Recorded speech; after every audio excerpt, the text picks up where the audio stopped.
Ladies and gentlemen, welcome to this European Union presidential debate of the University Carlos III of Madrid. My name is Alberto Moreno, and with Sara Emma Mangiamelli, we will be the moderators of this act. As you know, this debate is part of a subject of politics and media, so what is said here is not the opinion of the students, but the point of view of the party they represent. The European Union is an integrating element of different countries, which gives us protection and help us to develop together. In addition, much of the legislation of the member countries emanates from the rules that are approved in the European Parliament. So importance could not be greater. Today we are joined by the 5 largest groups in the Parliament in the previous elections. From left to right, as we see them, we are meeting Dija Murphy, the representative of EPP. Also we have Antonio Aldudo, the representative of the Party of European Socialists and Democrats. In the center, we find Chloe Galev, representative of the Conservatives and Renewal Party. Also, we have Sergio Cabrera, representative of the European Green Party. And here we have George Tanskelly, representative of the Alliance of Liberals and Democrats of Europe Party. The structure of the debate, for the information of our online followers, will be as follows. There will be 1 minute at the beginning in which the candidate will introduce themselves and explain why they are running in this election. After this, there will be 4 sections: foreign affairs, immigration, climate and energy, and youth and well-being. Each candidate will have 4 minutes per section, and after finishing all 4, they will have a golden minute. For the presentations, we would like to start with the European People's Party. So, if you can start. Hello, I am Dia Murthy and I represent the European People's Party. United in diversity is a unique strength that brings peace and prosperity to many Europeans. The EPP stands for a strong democracy that follows the rule of law while balancing social responsibility with economic freedom. We stand for a strong Europe, a Europe that protects its borders against illegal immigration. We stand for a competitive Europe that creates jobs, ensures food security, protects the environment, and innovates technologies. We stand for a democratic Europe, where life is based on freedom, equality, solidarity, and the rule of law, all while creating a prosperous economy. As Christian Democrats, we always put the well-being of the person in the center of all that we do. Europe is our home. Join the European People's Party in making Europe a safe and great place to live. Thank you. Thanks so much. Antonio Aldudo, Mr. Aldudo, could you begin with your minute, please? Yes, sure. Well, hello, my name is Antonio Aldudo, and I'm up on this stage today running for President of the European Union under the Party of European Socialists and Democrats. Throughout the progress of this debate, you will hear plethora of issues and different stances on them. However, I am up on this stage today to try to convince you that progress is the best option for all of us. It is the best option for all the members and citizens of the European Union. I stand today to try to convince you to vote for progress that will result in greater prosperity for all. A vote for us is a vote for a more progressive Europe. Thank you. Thanks so much, Mr. Aldudo. Mr. Tankersley? My name is Josh Tankersley, and I am running for European Parliamentary President for the Alliance of Liberals and Democrats for Europe. We stand in a time where division is what defines us, and our party fights against this. We want to foment a world where we can continue to work together, to grow, and to support one another. These things do not happen when we're not able to cooperate. That is our goal more than any other. We'll hear many policies, many specific promises, many assertions, many characterizations of people, but at its core, what we believe is that we need to be united and we need to be strong. Our party stands for policies which will help to build this future, not for one that's exclusionary, but rather one that's inclusionary. Thank you. Thanks so much. Mr. Cabrera? Hi, I am Sergio, representative of the Green Party, but also a young European concerned about the future and also the future for Europe. And we see from the European the Green Party, but also from the society, that Europe have three main challenges for the next years. The first one is the climate urgency that has never lost its urgency. Also the inequality that is still nowadays, and also the democracy that is dangerous by outside and inside enemies. So we from the Green Party, we reinforce the idea that we have a green economy based on social justice, and also we do not have to bow for Putin friends and also for the far right. Thank you. Thanks so much. Mr. Galek, please. The status quo is not an option. Our borders are overrun, our economy is at risk for irreversible damage and debt, we are looking weaker and weaker on the global stage, and at home, insidious regulations and ideologies threaten our very core values. The European Union is failing. It has become overly centralized, unrealistic in its ambitions, and out of touch with the voice of its citizens. Some may argue that the solution is more Europe. Others argue that the solution is no Europe. But the true and only solution is the Euro-realist agenda offered by me and the ECR, a bold and alternative vision for a reformed Europe where we return to sovereign national democracies that work together in those places where we share common interests. I promise you that my party will fight for the benefit of all, not just some, and that I represent the voice of common reason that Europe so desperately needs. Thank you. Thanks so much. So we are starting with our first block, that is foreign policy. So the first question will be, taking into account the recent conflicts that have threatened our borders, like the Ukrainian war, or also the Israel problem, we would like to ask you if what's your party on the matters? Also, some countries like Germany are talking about a militarized society. So what does your party propose, Mr. Aldudo? Yes, of course. One of the main things that we want to say, firstly, it is that immigration has always existed. It is not debating whether it exists or not, but rather about how we manage it with the European values and with our core values as a Western society. While other political parties push and fear resentment, we think that the best solution is try to integrate and welcome everyone, as there has always been a place for everyone here. We should integrate them, we should find their place here as human beings and as European citizens.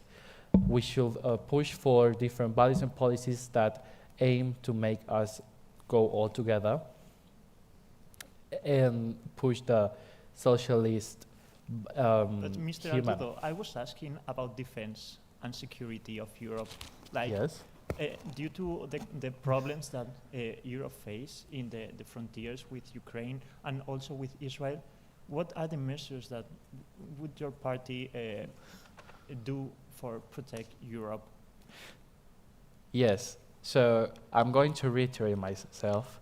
The only measures that we need to take is such as maybe taking care of who enters or who not, but we should not push the narrative that we should close all the borders, because everyone should be welcome. We are not nobody just to tell people who can enter, who cannot. We should welcome all refugees.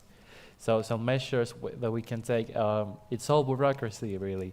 But I think that Europe should be open to everyone really. Thanks so much. Please deliver us. Could you be more specific in foreign policy, please? Regarding foreign policy, particularly regarding the abhorrent actions of Russia and Ukraine, our policy is very simple. We need to continue supporting Ukraine, we need to continue supporting our European compatriots, and this is going to happen through the continued monetary support of their war effort, as well as continuing to supply them with arms that they need to fight for their sovereignty. We also believe that the Ukrainians should be able to be fast-tracked into PESCO, which is a permanent structured cooperation, which would mean that the EU countries were legally bound to continue protecting them, as this has been an issue which some people may argue is not necessary. We also feel the need to make sure that the Ukrainians know that our support will not be going anywhere. We will continue to be resolute in our support of sovereignty and democracy. And what about an European army? On the subject of a European army, ALDE feels that it is not beneficial to militarize the EU. There are plenty of options, such as the permanent structured cooperation, which allow for sort of a pseudo-army without excessive violence. President Macron, a main figure of your party, wants an European army. What's your opinion about it? Of course, there will be individuals within every party who have opinions which may not follow the main party line. President Macron fights in a very, very difficult race every term to hold off more aggressive conservatives within his country, and I understand that his opinions may not line up with our own, but I reaffirm that ALDE's position is fiscal, not military support. Thanks so much.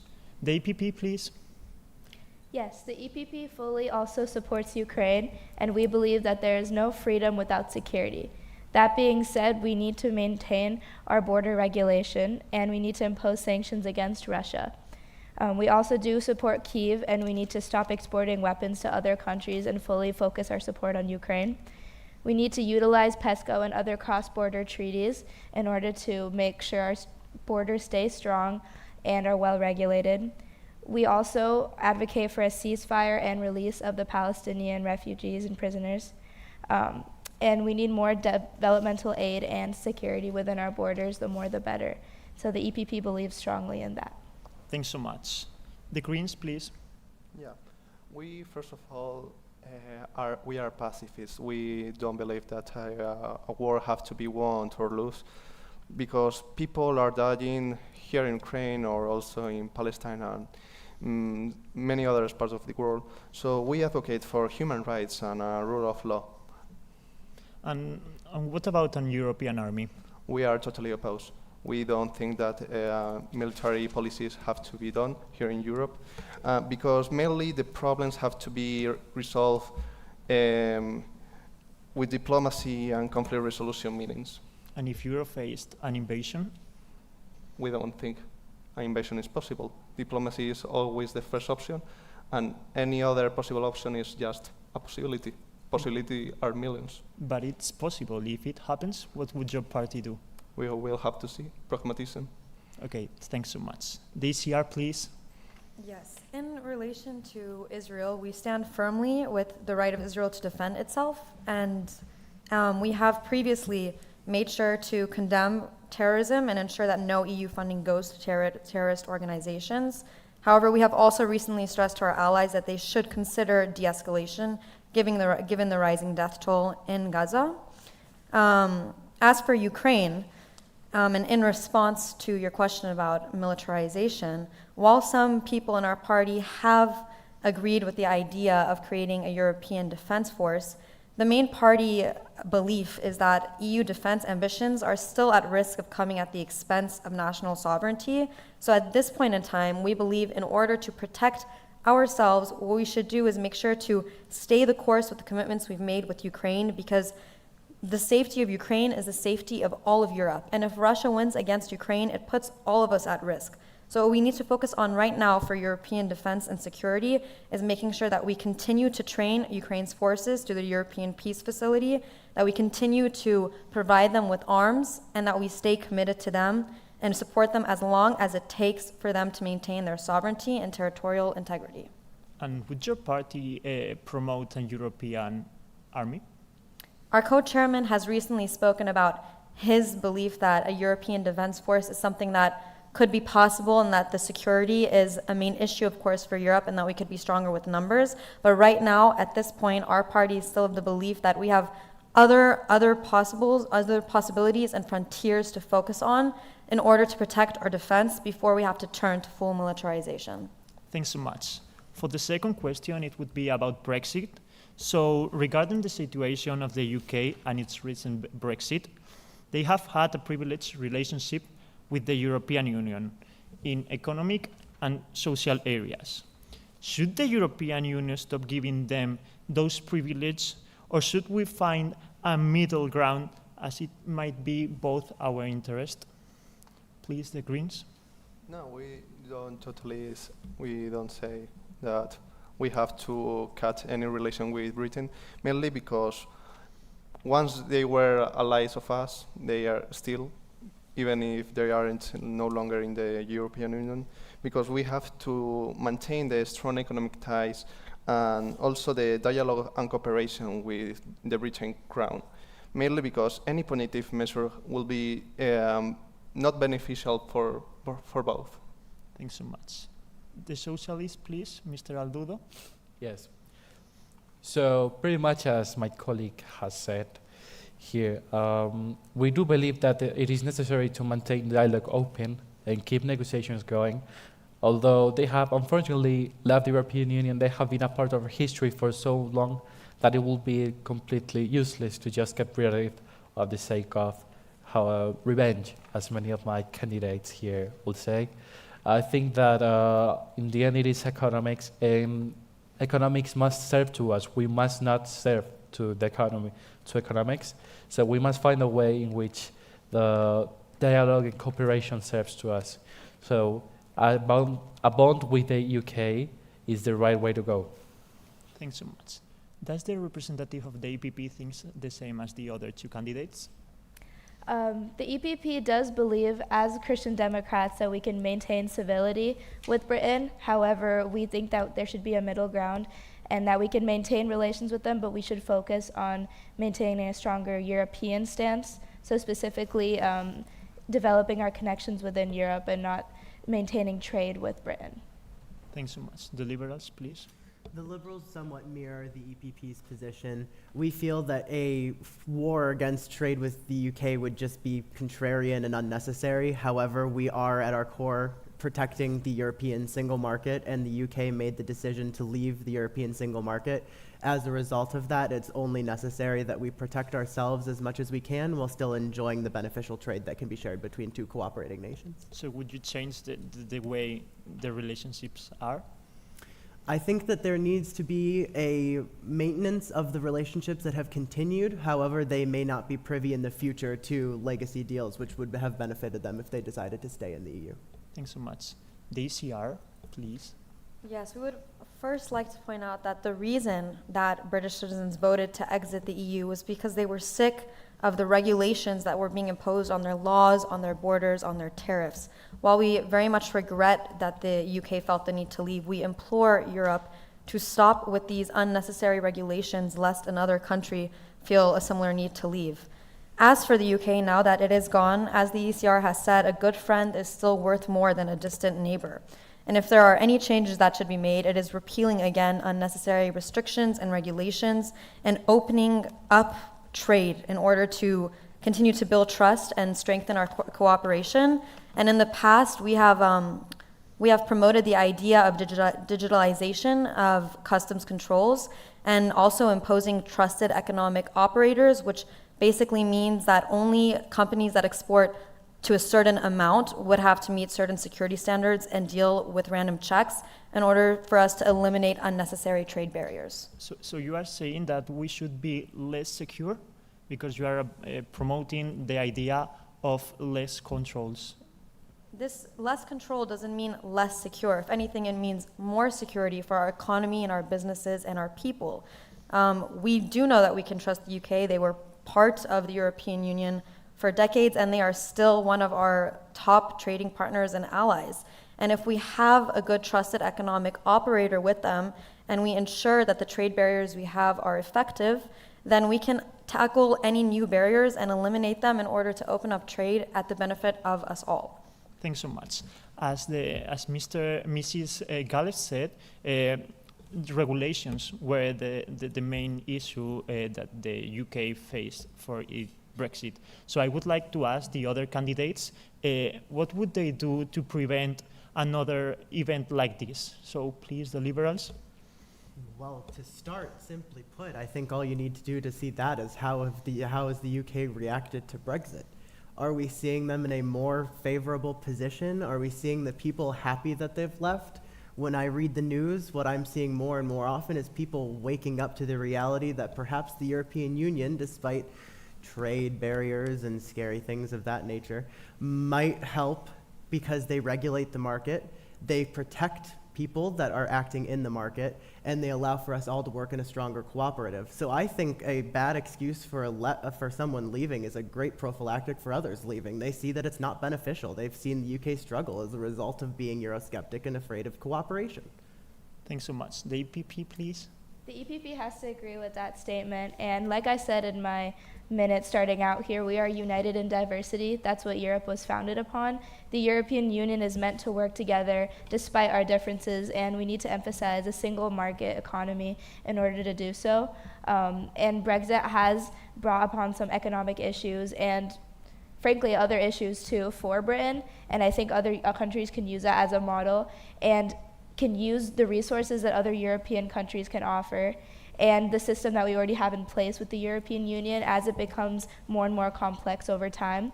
I think other countries can use that and truly lean into those resources, and we can all work together and create a great system. Thanks so much. Mr. Aldudo, please. Yes.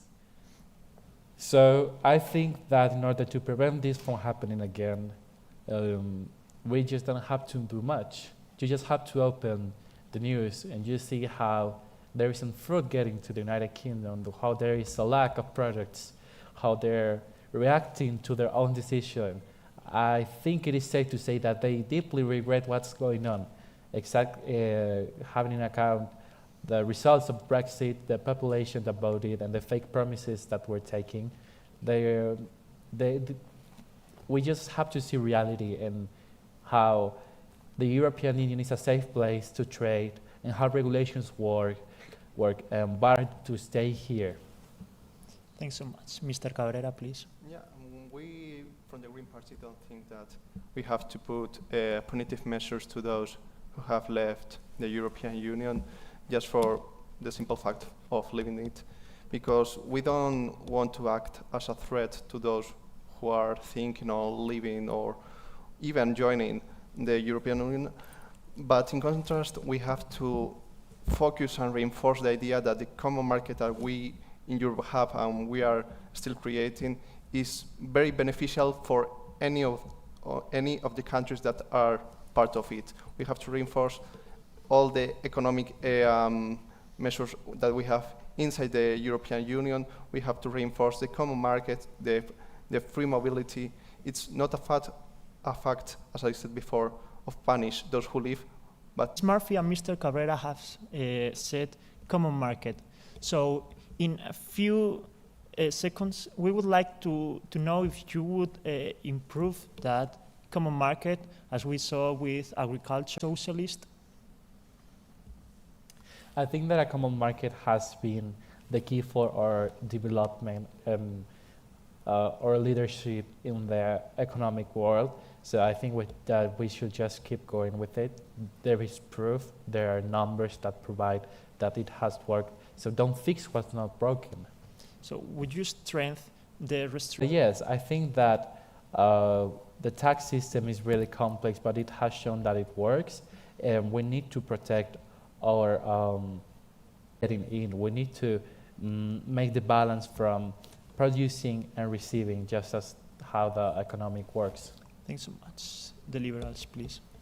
Yeah, what differentiates the Liberal Party from some of the Green parties and EPP is that we feel that we need to balance our social policy with realistic economic policy, and one of the ways that we aim to do that is by strengthening the European market. Not that we should be excluding trade with other nations, that's not going to help us in the long run either, but we do need to ensure that we are protecting European business and enabling sort of trade which is beneficial mostly to us. It's not wrong to prioritize your own success over that of another nation's, and being part of the Eurozone comes with so many privileges in that we have access to such diverse markets within our own sort of overarching market. That's a privilege that I think we should and would be completely foolish not to take full advantage of. Thanks so much. Mr. Cabrera, please. yeah, as I was saying before, we are totally want to reinforce the common market, mainly because the idea that this common market, the free mobility, is like the motor to eliminate transactions done within the European Union's benefits to all Europeans. The representative of the EPP, Ms. Murphy, please.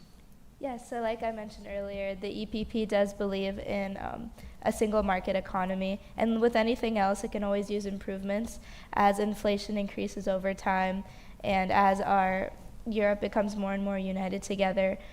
We plan to reduce barriers, and that may involve increasing taxes over time as well too, but it can always use improvements. Thanks so much. And the representative of ECR, what is your policy about common market and foreign taxes? Yes, so the ECR group is very aware that every penny that the EU spends comes out of the pocket of taxpayers. And that means all legislation that we bring regarding the single market, consumer rights, transport, it has to be effective, it has to be efficient. The way that we improve our single market is by reducing barriers to make it easier to buy and sell products within the EU, which will incentivize European citizens towards their national or European products over foreign products. And we can also do that by improving the basic infrastructure and accessibility of transport sectors, which also will reduce prices. And you mentioned the farmer protests, and I'm happy you did, because that is an example that EU policies have gone too far. Our farmers are suffering under the weight of these regulations, and we have neglected them. So, as always, we advocate for reduced red tape and for innovative solutions. Another way that we can deal, for example, with these issues is by making farming more appealing to the youth, securing Europe's food supply, rather than thinking more and more about regulations, which caused this in the first place. Thanks so much. So we are finishing this part. So the second part, please. The second part is about immigration.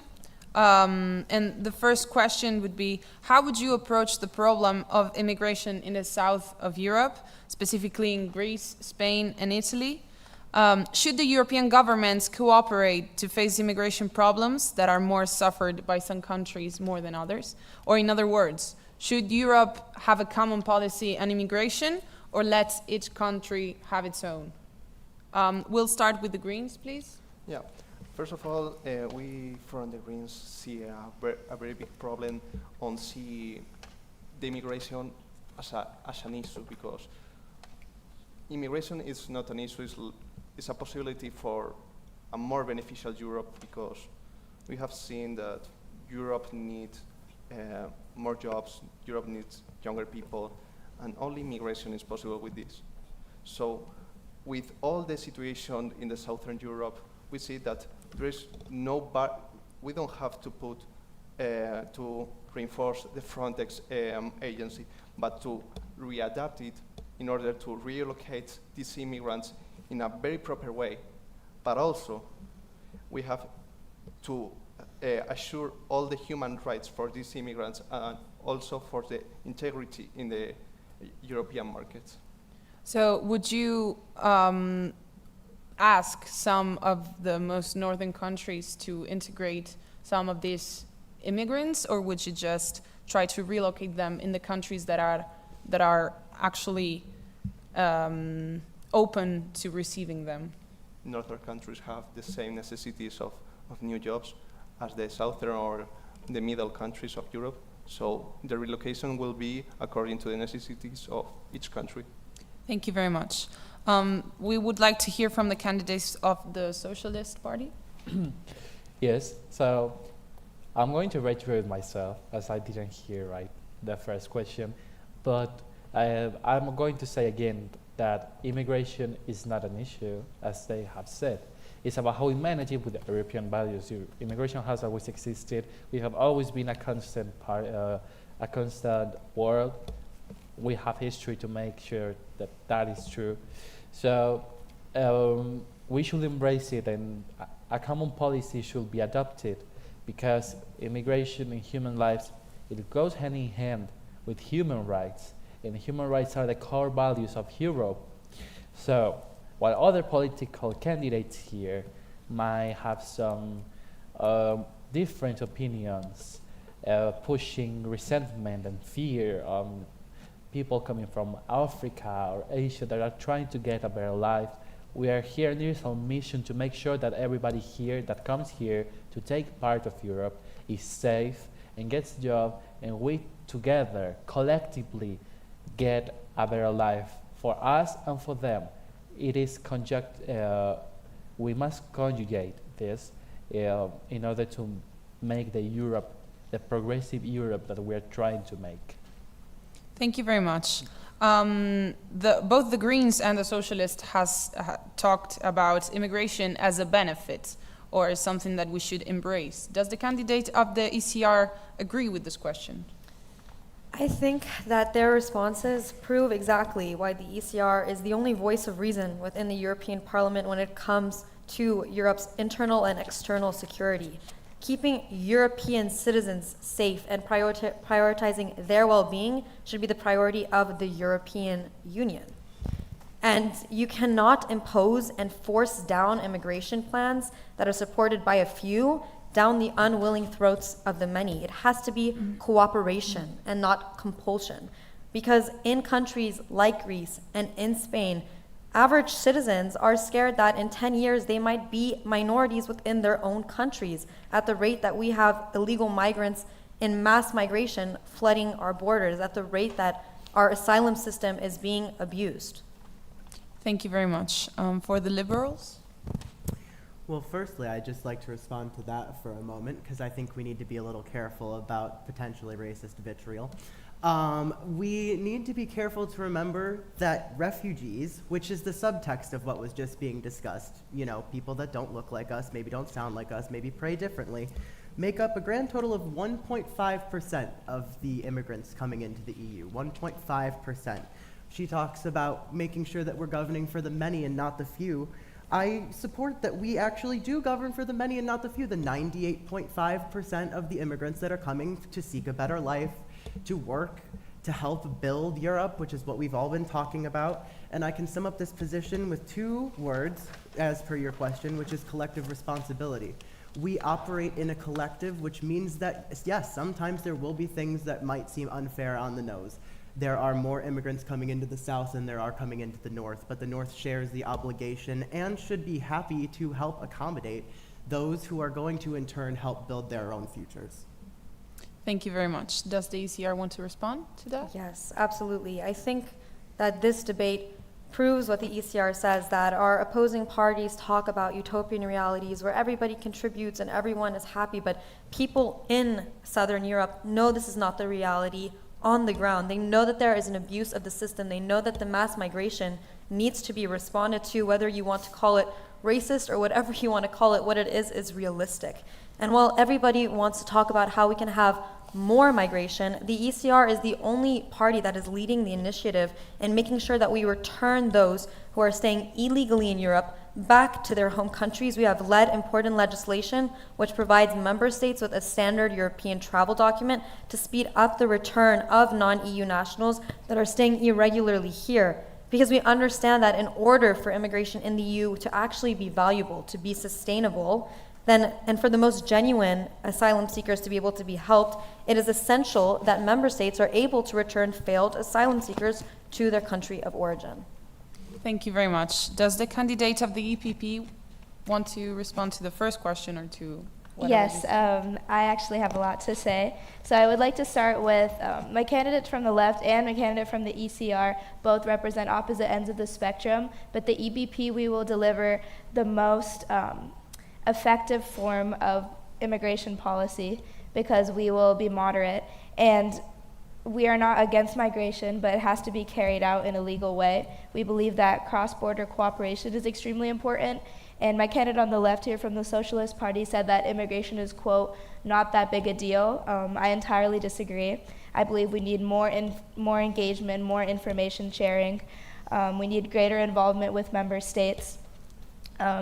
And responding to your question earlier about the border with Greece, we need to establish coast guards and reception centers, as well as greater border protection agreements with northern African countries to help them so we can help mitigate this issue and keep out human traffickers and smugglers. And we would like to introduce the concept of a safe third country for the asylum process. And once the asylum seeker is safe in that country and feels that their needs are being addressed, then we can come up with a contractual agreement between that country and the asylum seeker so they receive the things that they need.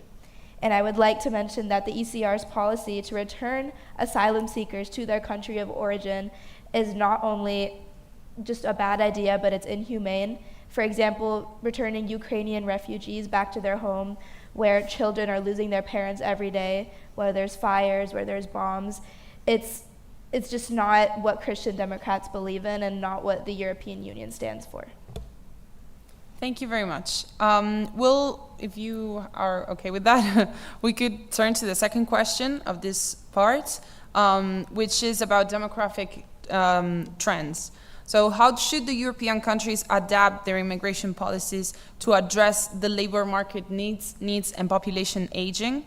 What measures can be taken to combat xenophobia and discrimination against these immigrants, which we already talked about, but I would like to go more deep into this question.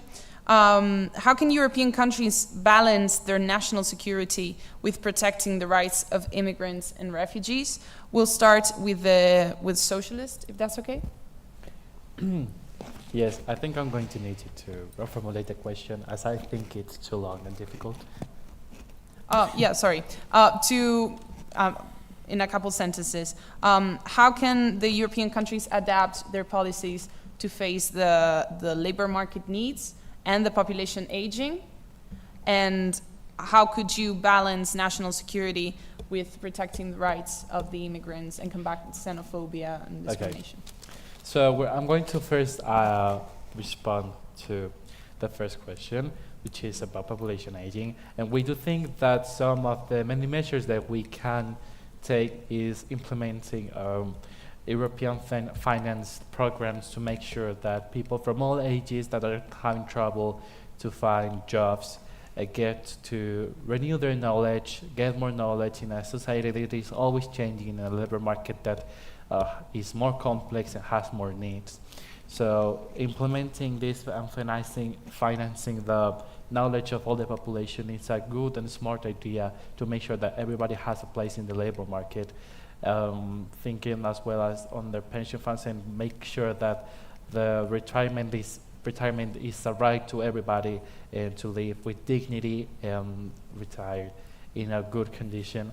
On the second question that has been proposed, I'm going to say that as Greek philosopher said, knowledge and education is the way to make sure that a society works. So of course that we need to implement this in education, right? Also in debates, because saying that racism is okay in a debate of such importance is something that I consider to be completely awful. So we need to promote some campaigns against xenophobia, against racism, implemented on the school curriculums. And yeah, we believe that education is the key. So we need to educate from the young learners till citizens from our age, let's say, to get consciousness that saying racist things in the bar or here in this podium is completely awful and has no place in Europe. Thank you very much. Ms. Murphy? Yes, to answer your first question about the aging population, we need to introduce a younger workforce population into our country. Our youth is facing unemployment issues within Europe, so we need to address that as well. And in order to bring highly skilled workers into the EU, we need to incentivize them with more jobs. We need to spread the information about it as well, because other countries want to come into the EU, but they're not aware of the opportunities that we have. So we need to ensure that as well. And in order to spur our economy, we need to just increase greater involvement between our countries, work on establishing more trade. And like I mentioned earlier with the immigration, we need to have our stronger borders. We need to have greater involvement within the member states. Thank you very much. From the Liberals? Yeah, we don't even need to really find a place in society for immigration. We have seen the danger developing of sort of a stagnating economy due to an aging population in countries such as China and Japan.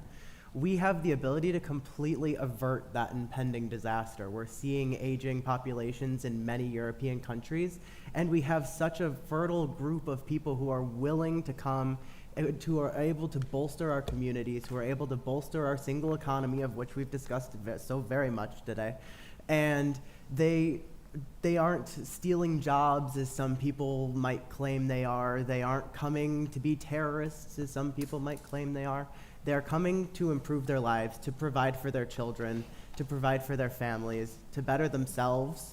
And that's a process that we can completely support. We see that there is multiple opportunities for people to come find jobs. There's, just for one example, 2 million open jobs in Germany which remain unfilled. This would be a perfect opportunity for migrants which might otherwise be seen as unwanted to fill somewhere that already needs to be done, and we're not seeing those jobs being taken by Germans.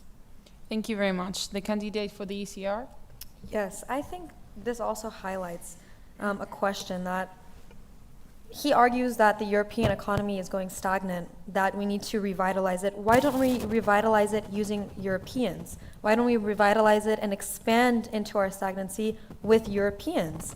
For example, here in Spain, you have youth unemployment above 20%. Why don't we look to these youth to see how they can fill job openings? Why don't we think about ways that we can incentivize them to take jobs, for example, in the agriculture industry that they might not otherwise think that they should take?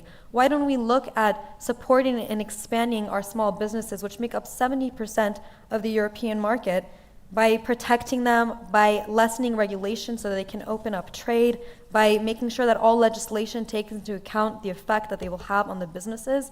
We should be, first of all, prioritizing European citizens and businesses into expanding into whatever gaps we might have in our economy. The second thing, in relation to your question about xenophobia and racism, I think a more pressing question, a more important question for those migrants is not xenophobia and racism, but how can we actually help them past having them come trying to get asylum and then failing? We should be helping them at the root, which is by opening trade with their home countries, with their homelands. We should be building stronger economies and industries so that they are not experiencing the poverty in their home countries that forces them to come through mass migration to Europe. By focusing on European citizens and businesses, including by expanding trade with third world countries, we can help everyone in that way. Thank you very much. I would like to respond Sure. if I could. I find it a bit rich that the ECR, who warns against pie-in-the-sky solutions, considers that it's possible to solve issues in third world countries through the injection of money into the European economy. We have trickle-down economics doesn't work. We learned that in the 80s. It's preposterous to imagine that the strengthening of European economy will cease immigration.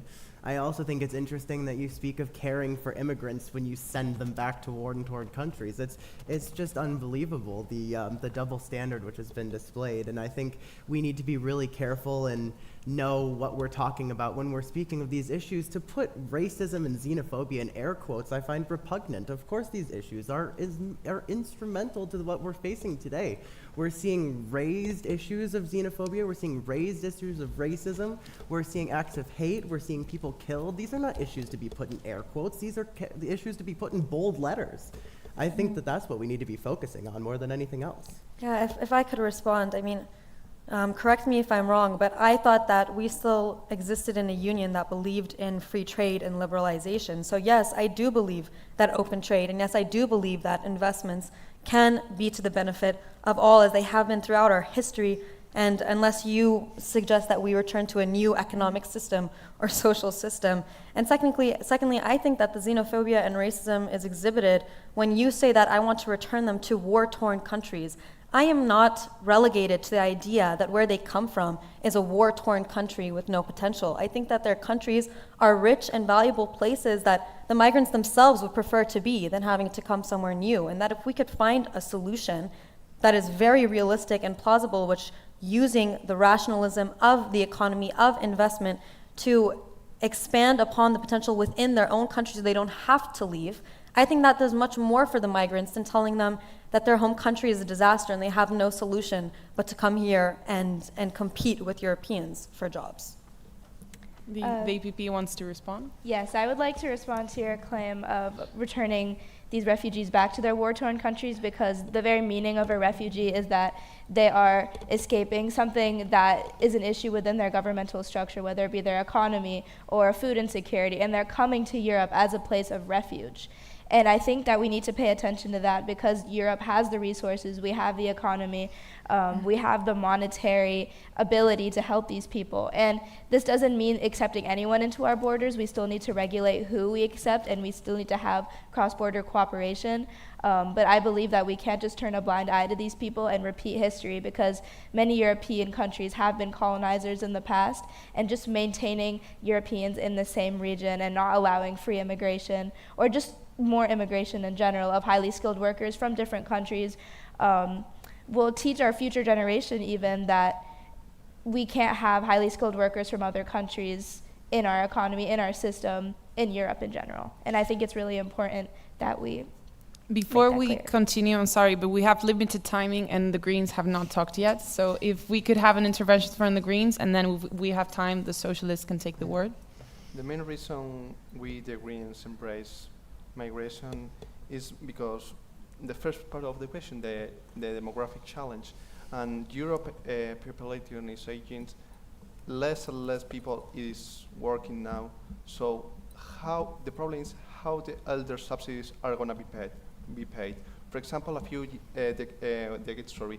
few weeks ago, the central bank from Spain published a study that says that in order to pay all these elder subsidies, it will be need over 20 million migrants working in order to contribute to all taxes and pay these subsidies. So we, as Europeans, we have seen that we are not only capable of maintaining this welfare state, we need migrants. And about the second part of the questions, about how can we stop xenophobia, is because we don't have any plan for integration, we don't have any plan for multiculturalism, because we have to understand that Europe was built on similarities, not indifference, because if we have built Europe in difference, we have go back to the wars. Thank you. If the Socialist wants to do a tiny intervention, you Yes. have. Yes, of course, thank you. So I would like to just say that it is completely terrible how some candidates here have the audacity not to only just be openly racist, but how completely ignorant they can be here. Not to, it is as simple as just opening up the news or taking a geopolitical books and see where many of those refugees come here from the sub-Saharan countries and parts of the world where they are in need. There's a scarcity, and it is just as simple as opening a history book and see what colonialism has done and how we have left them, how we have left them there. It is our part also. Thank you very much, Socialist. If you could Okay. finish. Okay. We'll go to the third part now, the debate. It is climate and energy. So the first question is very general. So we would like to ask all the candidates, what are the main measures that European countries should take to meet the objectives established in the Paris Agreement in terms of reducing greenhouse gas emissions? So please, Mr. Tankersley. Yeah, so we are, of course, dedicated still to the Paris Climate Accords, and the actions that we're willing to take on this are all actions that we possibly can, that are reasonable to undergo. And I know that sounds a bit bombastic, but I think it's time to be a bit bombastic, because we need to be meeting these goals and we need to be meeting them now. How will we do this? We'll do this by supporting renewable energy where we can.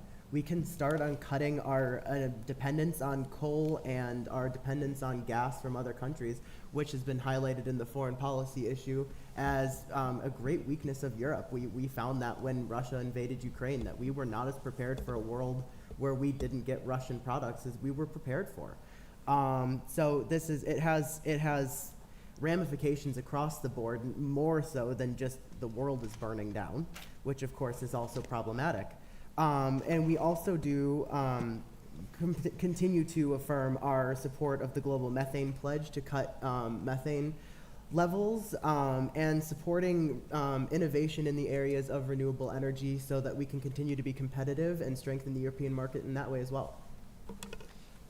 Does the candidate of ECR thinks this topic is bombastic, as Mr. Tankersley said?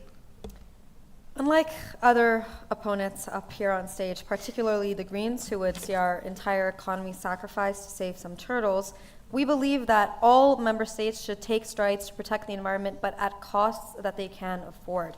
This means primarily that we should defend the freedom of member states to determine their energy mixes as they move into renewable energies, despite the efforts of some to increase already ambitious climate and energy targets, keeping in mind that unrealistic targets which can never be fulfilled or properly implemented can ultimately hurt people. For example, we have highlighted the risk of energy poverty if certain traditional energy sources are phased out too fast. What we should be focusing on is incentivizing businesses to lower their pollution through things like trading carbon allowances. Take, for example, legislation that the ECR helped pass, ETS. The agreement we reached was a world first and to date the largest agreement for cutting man-made greenhouse gas emissions. It puts a monetary value on carbon emissions in order to reflect the cost of climate change and the opportunities for low carbon options to be introduced into the EU's production and consumption choices. These are realistic ways that we can protect the environment rather than bombastic ones. Mr. Cabrera, you were putting faces, so Yeah, I'm really surprised to see that we have to prioritize economy over the planet. So I think if we have to sacrifice one of them, I think if we sacrifice the planet economy, it doesn't have any sense. But it's just a matter. And what about the question of the Paris Agreement? And Yeah, like- we think that Paris Agreement is a really good framework for all countries in order to adapt, but we have to see that we have to accelerate this green transition, because nowadays if we want to achieve the goals that the Paris Agreement set, what we have nowadays is not enough. Also, we have to have ambitious policies, we have to increase the investment in renewable energies, and also make subsidies and incentive for states and companies to make greener economy, and also make energy, strict energy standards in order to not waste energy. Just a few seconds, please. The representative of the ECR, is economy over planet? The economy is not over the planet, but we can't actively harm our citizens and our economy in the process of transitioning to being more green. What's the process of being more green if we're left with a Europe that families can't afford to feed their households or don't have enough energy to light their stoves? We need to find a way to balance things. We have to be the voice of common sense, a way that we can find a striking way to become more green while also ensuring the security of our economy and of our people, or else what are we working towards? Ms. Murphy, please. The EPP once again presents a balance between two extremes. The Greens, who want to rapidly increase our funding towards this climate plan, and the Green Party's investment plan was, quote, worth at least 200 billion euros, which is a third of the EU budget to invest in sustainable farming, which is not feasible. But on the other hand, the economy is not greater than the planet. We still need a planet to live in the next 100 years. So we must create positive incentives for industries in order to balance both the economy and achieve our climate goals. We believe the Green Claims Law will ensure that the green claims on products are actually true, and will provide incentives for businesses to prevent greenwashing and reduce the impacts of their products, the negative impacts of their products on the climate. We also agree that there should be a circular economy to use raw materials and promote smaller and medium-sized enterprises, sustainable companies as well.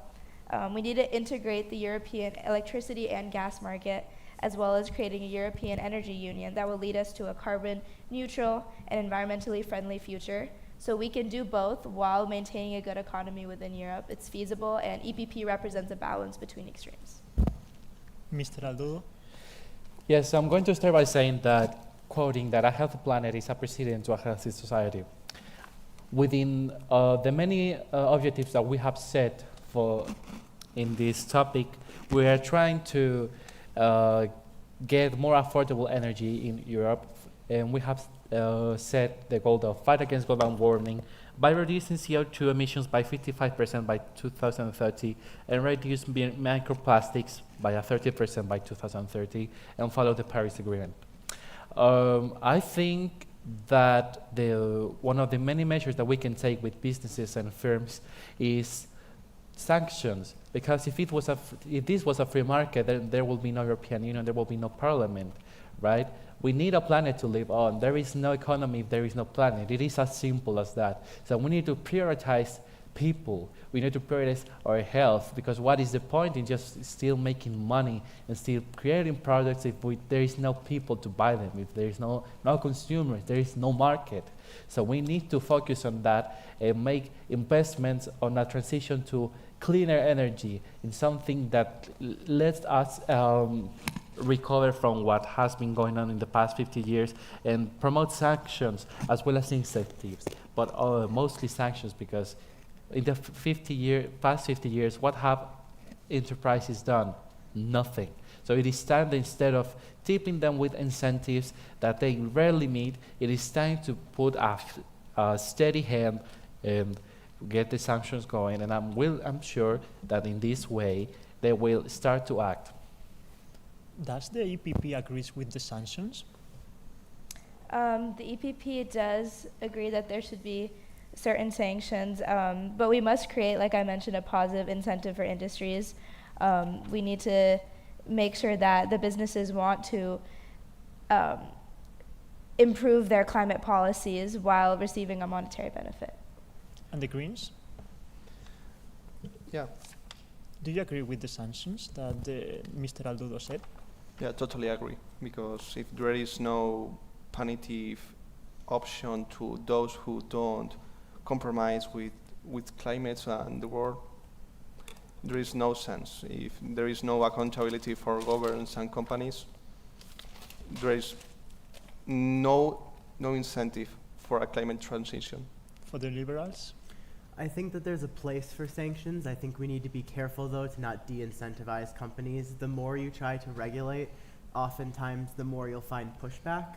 And so I think there needs to be, as the EPP said, there is real value in making it worth the company's while of their own volition to meet targets.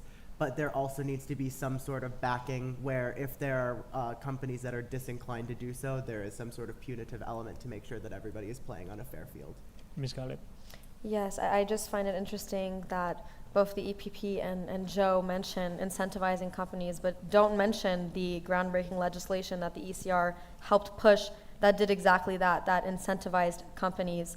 And again, I just want to say that it is not economy over planet, but it also shouldn't be planet over economy. The two are not mutually exclusive. We should be using our economy and its tools in order to achieve our goals through methods like the ETS, which we did, or by investing in green technologies so we don't fall behind, for example, behind China or the US, which are already doing so. These are much better alternatives than those, for example, of the Green Deal that looks to cut 90% of greenhouse emissions by 2040. Completely unrealistic, and the type of regulation is going to harm people as prices would rise unbelievably. So well, 1 second, and we will follow with you. So you have said that you will follow the way that China is doing things?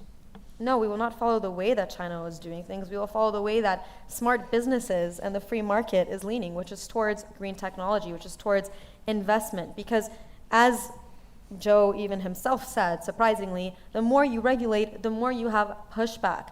At the end of the day, we cannot be working against what citizens need and against what businesses want. These are your own people. You need to be working in tandem with them towards goals in realistic ways, which includes investments, which includes incentivizations of private businesses with tax schemes like the ETS, And that includes setting realistic goals rather than creating a new agenda every 5 years that is as improbable as the last one. Ms. Murphy and then Mr. Aldudo.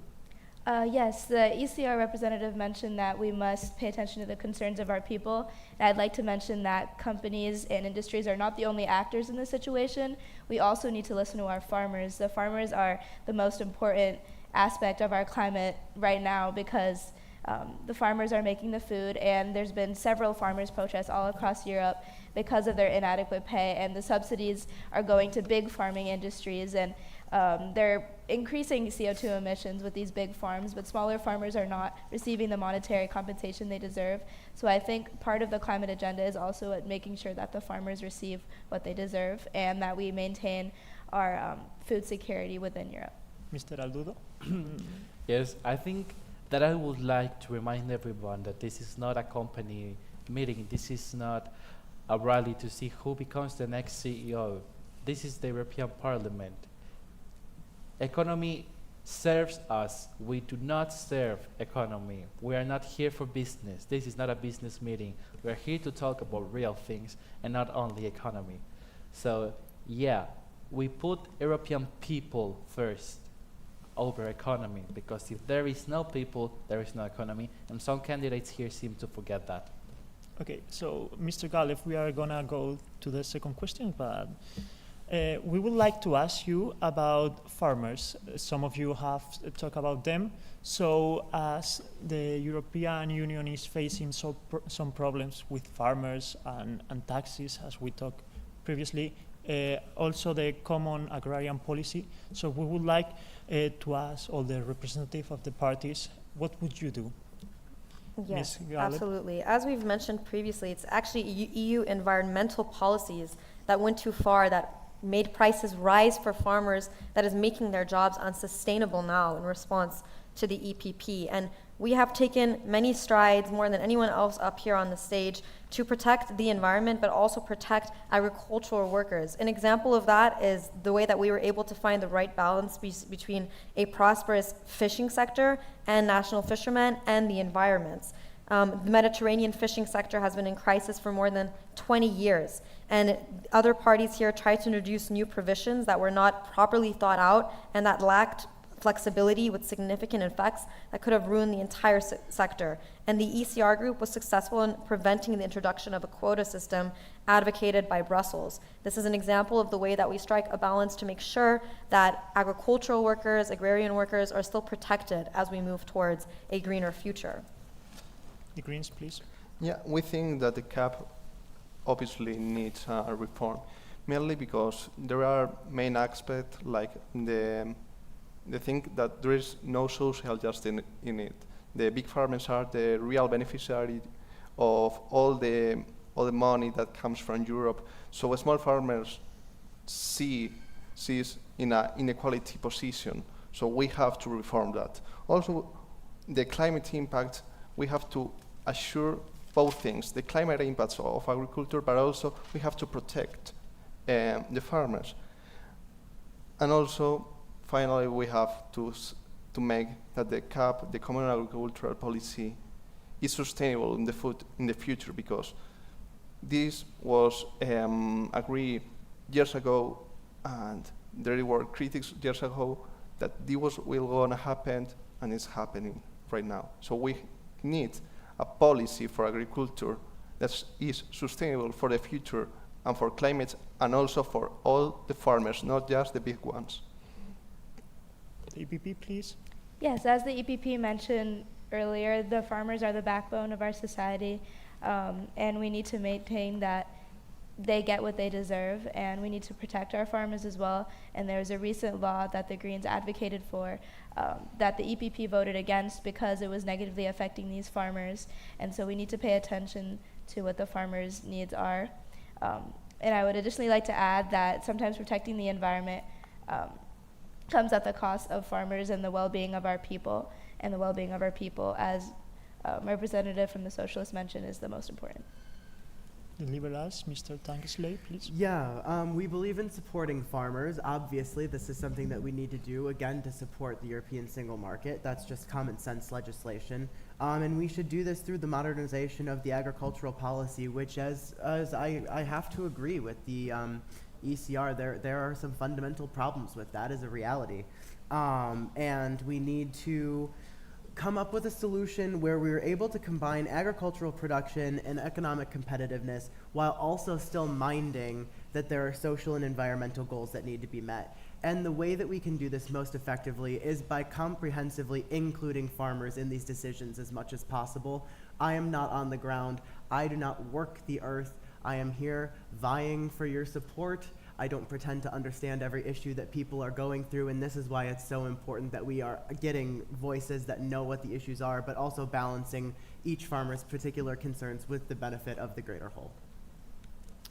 Yes, I just want to say before we move on, my opponent from the Socialist Party had some rhetoric about this not being a business meeting, and we're here to talk about real people, real things.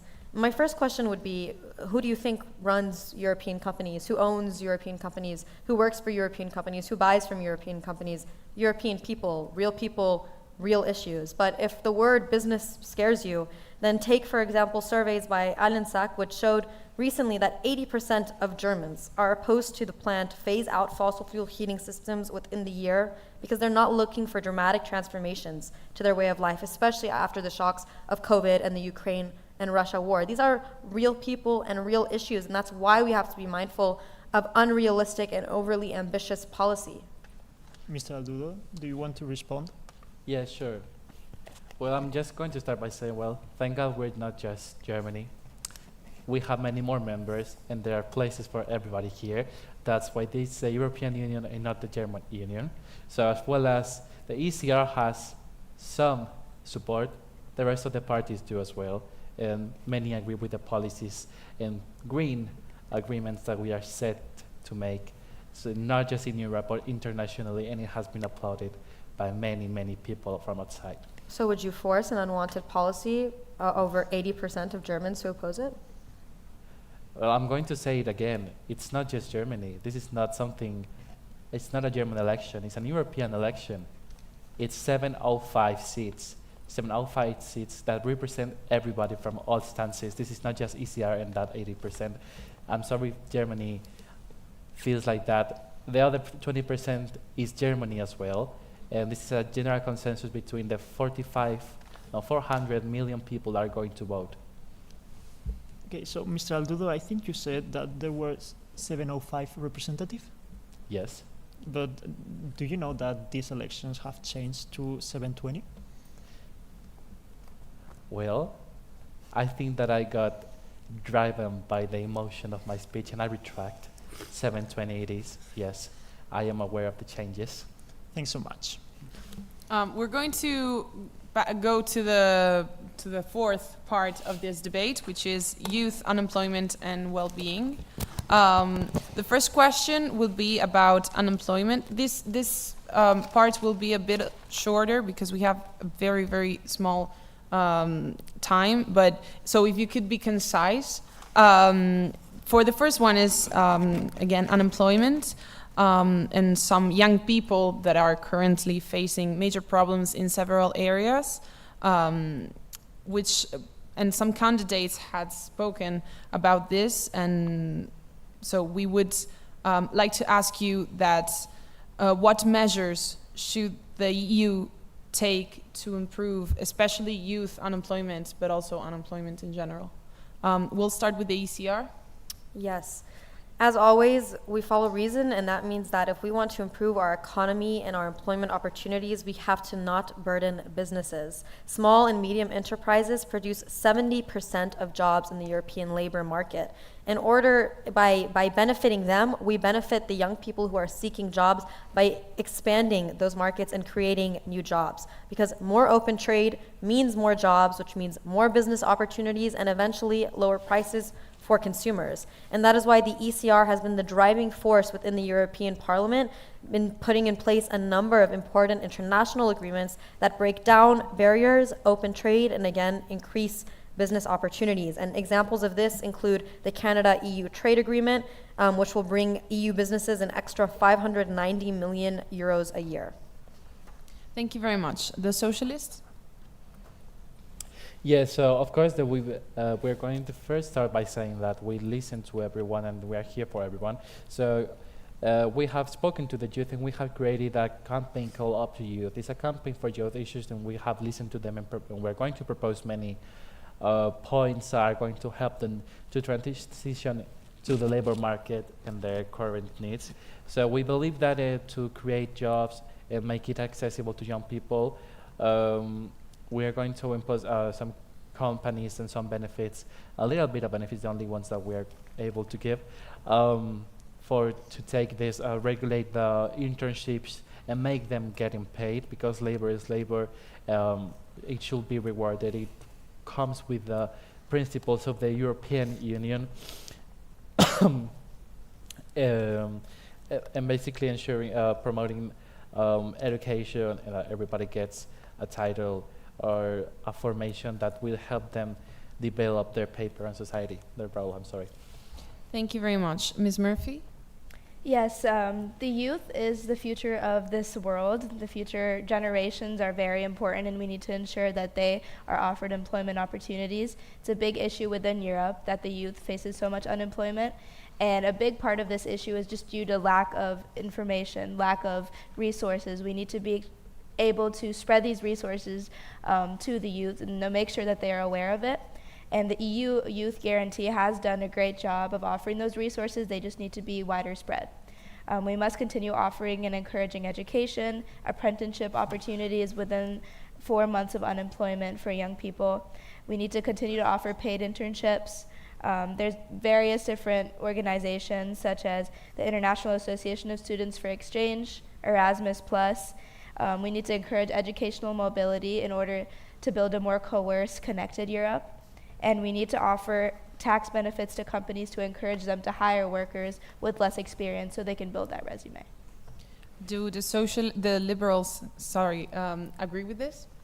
The Liberals agree with a lot of those points, yes. I think it's prudent to remove barriers to recognize vocational and academic degrees, as well as apprenticeships, as well as fomenting young talent and entrepreneurship. We believe in the Liberal Party that the youth want to work, they want to be able to contribute to their societies, and any other characterization, I think, is sort of against the point. And we can continue to do, as was mentioned, the Erasmus Plus programs, which helps to ease travel and help build skills, as well as building digital skills, which will help to work in the future as technologies continue to change and the market continues to switch from more physical jobs to more digital jobs. These are all common sense policies. These aren't things that seem impossible to achieve, as has been one of the things that has been talked a lot about today, is having realistic policies that we can start to enact, that we can have a real impact very quickly. These are all things that just make perfect sense to start implementing. So yes, I believe that our policies are very much in line in that. Thank you very much. Mr. Cabrera? Yeah, we think, we argued a decade ago that the Youth Guarantee Plan was not enough, and today in 2024, the Youth Guarantee Plan isn't still enough. We think that blaming the young people that they are not prepared enough, that they have to study more, that they have to work more, is not the solution. We need to match the needs of the labor markets with also the education of people. We have to make adaptation to educational plans, to make more traineeships. We have also to assure the free and universal access of people to education of quality and free ideologically. So the main aspect is, as I said, we have to adapt the education and for the needs, so that then employing will be soluted. Thank you very much. The second question is about gender equality, and how can European governments and the EU institutions work together to close the gender pay gap and promote equality? Let's start with the Liberals. Of course. I think that to solve this issue, which of course is systemic, you need to have systemic solutions. So there needs to be both a top-down and bottom-up approach to fixing this obviously major issue. There need to be some policies from the government that are saying here is some amount of people as a very base limit that need to be accepted to make sure that there is some level of differentiation and gender equality. However, I think that where the real magic is able to happen is where we change the ability of women, young girls, to be able to get into jobs where they necessarily maybe wouldn't have before, just for access to education. There's no reason that we can't see more female doctors, scientists, lawyers, anything that you would think of as a male-dominated industry, because if we start training and start accepting more young women into these programs, as a necessity of them becoming trained, we'll find that this gender gap is being closed over time. Thank you very much. Mrs. Murphy, please. Yeah, the EPP would like to agree with a lot of those points, and I think it starts with women seeing themselves in positions that have no longer been represented by women, have been represented by men in the past. Even the EPP would like to admit that the vice president and president are currently both men, and that we need to see more women in positions of power, in positions of government where they can make these important decisions. And so we've implemented or suggesting a boards directive, and this is a program that addresses the issue of women in economic and political making positions, such as myself.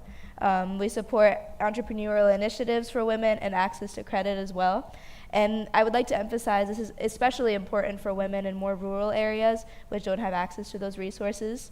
And this will help with our quest for gender equality, which is something that needs to be improved upon in the upcoming years.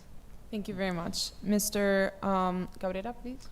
Yeah, as we have heard today, it's all empty words. From all decades ago, it's still the same. One could say that any law, any constitution that you read here in the European Union says that men and women are legally equal against the law. But if we see the reality, that's not true. So we not need a formal equality, but also we need a material equality. And how we do get this? We need gender quotas, equality quotas in companies, in the states, in order to get access to women to power decisions. Because if there is not, because these are transitory measures. So also about the gender gap payments, we also have to punish these companies or anyone who discriminates and the sex of people by paying less or paying more. So, as I said before, it's not about formal equality, but about material and real equality. Ms. Gallup, do you agree with Mr. Cabrera, or do you think that we are equal to law? Absolutely. I think that we are equal to law, but there are places where there can be improvement, and we focus on empowering women through different means. But rather than rules and regulations and sanctions, we encourage companies to make the workplace as flexible and as family-friendly as possible, keeping in mind that the family unit is the bedstone of our society. That means that we advocate for the importance of maternity and paternity leaves. In the past, we have campaigned to improve women's access to microloans, encourage women to become entrepreneurs. We support voluntary measures to get more women into company boards and into senior leadership roles. Because while we stand strongly in tackling the issue of poverty amongst older women and single mothers, we do support effective and inclusive policies that make use of our already existing social policy resources. At the same time, we recognize the need of member states to coordinate their own policies without the interference of the European Parliament in areas where it has no place. Thank you very much. Mr. Aldudo? Yes, I would like to say that I pretty much agree with everything Mr. Cabrera has said. We need material equality. We need equality in general, not only in economics, in university, which is really important still. We need to make sure that women and people from all genders get to be where they want to be, that there are no restrictions for any woman to become the president, the CEO of any company, to become a doctor. We need to make sure that everybody can get there and make it through regulations, incentives on businesses, uh, especially in those countries where this percentage is lower, we need to make sure that there is a real good quota. On the other hand, when it comes to society, we need to combat gender-based violence, which is something that I completely denounce that no one has talked about up in this stage. We should all adhere to the Istanbul Convention and make sure that everyone is punished, because gender-based violence exists, and we should just look at the race of Spain. Daily women are killed. So we should punish it, denounce it, and make sure that there is gender equality in all cases, in the economics and in the society. Thank you very much. Does any of the representatives want to say something else in this matter? The EPP? The EPP would just like to agree with the socialist representative that we strongly condemn gender-based violence against women, and this is an issue that we need to address immediately as well. Thank you very much. Yeah. The ECR? Well, on that note, while the question you asked didn't mention it, the ECR's policy is in fact focused on achieving protection for women from physical and sexual violence. And we are proud to, in the past, have protected women from extremely vulnerable situations, including violence against women, sexual abuse, female genital mutilation, forced marriages, so-called honor crimes, and the commercial sexual exploitation of women. That is something that the ECR stands strongly against and has made many strides towards tackling. Thank you very much. We'll conclude with our golden minute. We are approaching to the end of the debate, so I want to ask all the candidates, starting with Ms. Murphy of EPP, to give us, in a minute, their last argument for all citizens that are watching us. So please, Ms. Murphy. Throughout this debate, we have been presented with lots of different issues and we have provided solutions. The EPP stands for a bright future because we know our past and we want to build upon it. For a Europe with a competitive and growth-oriented economy that can create jobs and provide a high standard of living for our citizens. For a secure and strong Europe that can face the geopolitical threats of our time, protect its external borders, prevent irregular migration, and combat by terrorism and organized crime. For a Europe that upholds the rule of law, democracy, fundamental freedoms, human rights both within and beyond the Union's borders. For a green and sustainable Europe, meeting the challenges of climate change and leaving no one behind. For a Europe that defends its farmers and the needs of the ordinary citizen while making the energy transition. For a Europe united in diversity, respecting the cultures and traditions of the people while advancing the common project. For a stronger and more united Europe. For us, for Europe, vote EPP. Thanks so much, Ms. Murphy.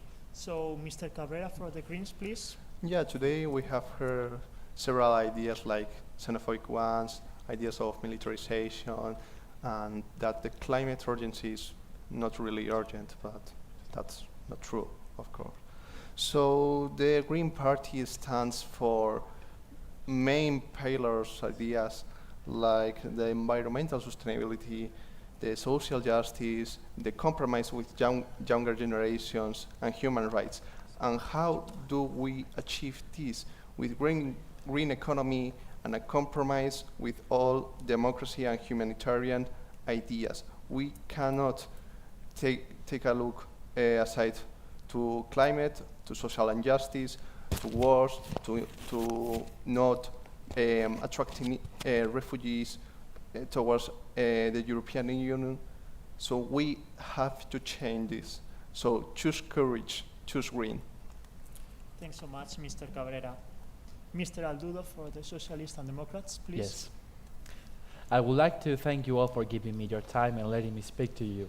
We would like to close by saying that we would like to close by reminding you all that the Party of European Socialists and Democrats stands for a more progressive Europe, and that my party and I would like to make that wish come true.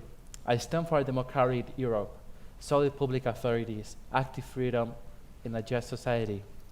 And I would also like to remind everybody here that unlike some of my fellow candidates sitting up in this stage, I stand for everybody, regardless of age, race, or background. I want an equitable Europe for all of our citizens. Vote for me today, and you will be voting to ensure democracy, peace, freedom, equality, and justice. Thank you. Thanks so much, Mr. Aldudo. Ms. Galeb from the Conservatives and Renewal, please. Yes. As the popular saying goes, common sense is not all that common.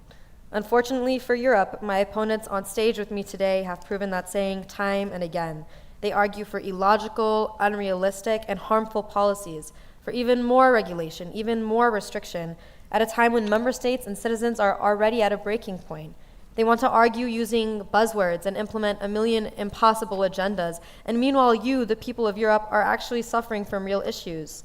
Europe, you deserve better. You deserve a party that will protect your people, your borders, your culture, your businesses. Come this June, send a message to your governments that you are done with their corruption and their incompetency. Choose common sense, choose yourself, and let your voice be heard. Vote ECR. Thank you. Thanks so much, Ms. Galeb. Mr. Tankeslave for the Liberals. Yeah, we have heard today a multitude of assertions, strong feelings, and diverging methods to solve the European Union's most pressing issues. The Liberal Party implores voters not to fall victim to Euroscepticism and fear-mongering, yet remain critical of silver bullet cures for systemic issues. ALDE endeavors to balance the need for change with the comfort of stability, replace grand gestures with realistic policy, and to enact common sense policies to support European Union unity and bolster European Union people.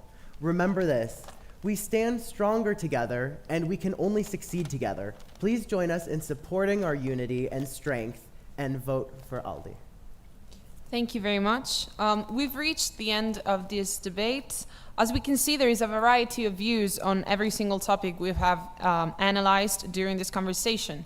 We would like to remind you that the elections are on June 6 to 9, 2024. And as in every election, it is extremely important to vote, even though one might not be in the country because of the date, but there are multiple ways to vote either way. The European Union is ours, and it's our job as citizens to make it a better place. Thank you for listening.